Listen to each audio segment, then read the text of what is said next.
Ligtas, mapayapa at handa sa pagsalubong sa bagong taon. Ito ang tiniyak ng Cotabato City Police Office. Mahigpit din ang ipatutupad na seguridad sa iba't ibang simbahan sa lungsod at iba pang matataong lugar ayon sa CCPO.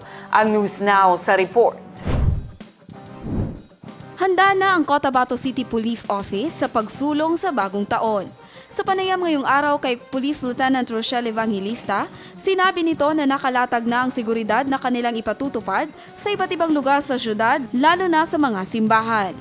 Matagal na po itong hinanda namin. It is an expected event since it is yearly event. So meron na tayo diyang security plan na nagawa.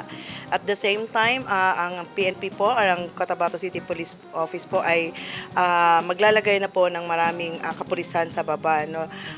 We are 24 hours na nagbabantay since we all know that papasalubong na yung New Year.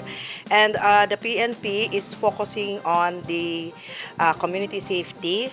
Crime prevention, kailangan pa rin natin kasi may mga minsang abusado rin na mamamayan, no? Lalo na ngayon pag maraming mga tao sa baba. As well as yung quick response natin. As we all know that New Year's also is commonly maraming incident or accidents, no? So doon rin po nakapokus ang ating Cotabato City Police Office po. Planchado na rin ayon kay Police Lieutenant Evangelista ang deployment ng kanilang mga tauhan. Actually po yung ating kapulisan po ay tuloy-tuloy pa rin yung mobile patrolling and as well as visibility kasi as we all know, part of this action natin is kung mayroong mga violator na wherein sinasabi natin pinagbabawal nga talaga itong mga illegal firecrackers. May pinagbabasihan tayo niyan, no? Yung ating city ordinances na 2144 and as well as itong ating national law na RA 7183. So tayo po ay dapat lang sumunod, ano?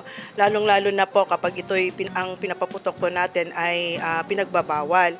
So tuloy-tuloy rin yung kampanya namin, ano, o paghahanap sa mga violator na ito.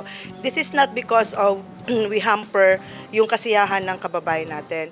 Ang pinaka-priority po, lalo na ngayong New Year natin, is yung safety natin as well as aabot pa tayo sa 2026. Ano? Wag po tayong mag-celebrate ng mag-celebrate po tayo na isang responsableng mamamayan dahil po maaring ito po ay masave rin yung buhay ninyo as well as ang buhay ng pamilya ninyo. Jen Garcia, iMinds, Philippines.